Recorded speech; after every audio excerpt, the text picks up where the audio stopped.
প্রকাশ্যে চলছে মহাবিপন্ন বাঘা আয়ের মাছ বেচাকেনা। এখানে বিক্রি হয় 10 থেকে 70 কেজি ওজনের বাঘায়ের। বাদ যায় না বাচ্চা বাঘায়েরও। শিকার ও বিক্রি আইনে দণ্ডনীয় অপরাধ হলেও তা মানছে না এখানকার ব্যবসায়ীরা। এমনই দৃশ্য দেখা যায় রাজবাড়ীর দৌলতিয়া মৎস্য আড়তে। দৌলতিয়ার পদ্মা মেঘনার মোহনায় জেলেদের জালে ছোট বড় বিভিন্ন প্রজাতির মাছের পাশাপাশি প্রতিনিয়ত আটকা পড়ছে বড় ছোট বাঘায়ের। বাজারে ভালো দাম পাওয়ায় জেলেরাও আগ্রহী এই মাছ শিকারে। তবে এই মাছ ধরা ও বিক্রির উপরে নিষেধাজ্ঞার কথা জানেন না ব্যবসায়ী ও জেলেরা। বাঘের মাছ সারা বাংলাদেশে চলতেছে, আর আমি এই একা দৌলত দিয়ে না বেচলে এতে কিছু আসা যায় না। এই মাছকে বন্ধু আনে বিক্রি নামছে 57,000 টাকা। এই মাছ আমি মুগ্ধ করলে কি বেচা বন্ধ করবো? কোনদিন বন্ধ করবো? বাঘের মাছের ব্যাপারে আমরা শুনি নেই বন্ধু, বলা তো দূরের কথা, কানাই শুনি যে বাঘের মাছ বেচা নিচ্ছে।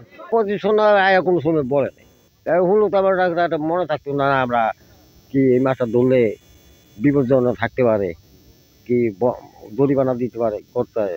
বাঘের মাঝে ধরা নিষেধ ভাই, এটা আমরা প্রশাসনে কেউ আমাকে বলেও নেই, তা আমরা জানিও না। ঠিক আছে, আমরা তো ধরতাছি, এরা তো না করে না, কি এরা না করলে সঙ্গে আমরা বুঝতে পারতাম যে এটা ধরা নিষেধ, তাহলে আমরা কেমনে জানবো? প্রকাশ্যে নদী থেকে বাঘায়ের মাছ শিকার ও বেচাকেনা হলেও তা বন্ধে কোনো পদক্ষেপ নেই প্রশাসনের। সেই সাথে জেলেদের সচেতন করতেও নেই কোনো উদ্যোগ। নির্বিচারে বাঘায়ের শিকার ও বেচাকেনা বন্ধ না হলে এই মাছ বিলুপ্ত হবে বলে শঙ্কা সচেতন মহলের।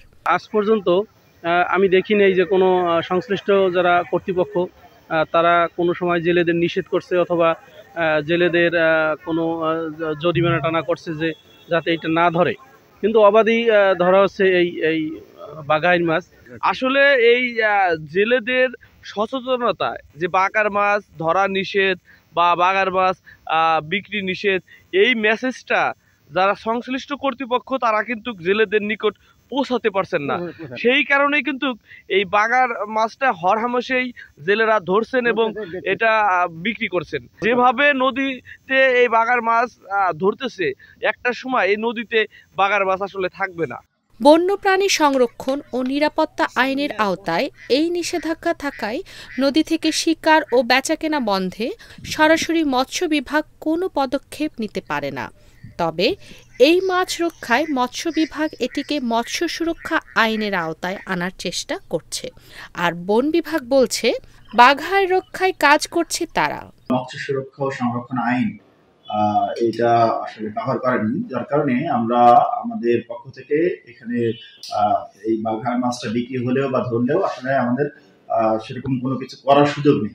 যে কারণে আমরা যেটা বলবো, যেহেতু এটা একটা মাছ, এই জন্য এটা আসলে মৎস্য আইনে কভার করা দরকার ছিল। তো এই জন্য আমরা চেষ্টা চালিয়ে যাচ্ছি যাতে করে এটাকে মৎস্য সুরক্ষা সংরক্ষণ আইনের অন্তর্ভুক্ত করা যায় এবং আমরা মৎস্য ডিপার্টমেন্ট যেন এই ক্ষেত্রে স্টেপ নিতে পারে। আমাদের বিভিন্ন রকমের সচেতনতা কার্যক্রম চলছে, তবে এটা আস্তে আস্তে ব্যাপক হারে বাড়বে। বর্তমানে হয়তো বা সেটা এখনো সেভাবে প্রসারিত হয়নি, তবে আমাদের চলছে। ভবিষ্যতে ইনশাআল্লাহ এটা আরো ব্যাপক হারে এটা প্রচারণা চলবে, যাতে সচেতনতা বাড়ানো হবে, যাতে বাঘার মাছ ধরাটা তারা বন্ধ করে। বাঘার মাছ বাংলাদেশ বন্যপ্রাণী সংরক্ষণ ও নিরাপত্তা আইন 2012 এর 2 নং তফসিলভুক্ত একটি সংরক্ষিত বন্যপ্রাণী। আইন অনুযায়ী এসব অপরাধে সর্বোচ্চ 1 বছরের কারাদণ্ড অথবা 50,000 টাকা জরিমানা বা উভয় দণ্ডই হতে পারে। Jannatul Ferdous, independent digital.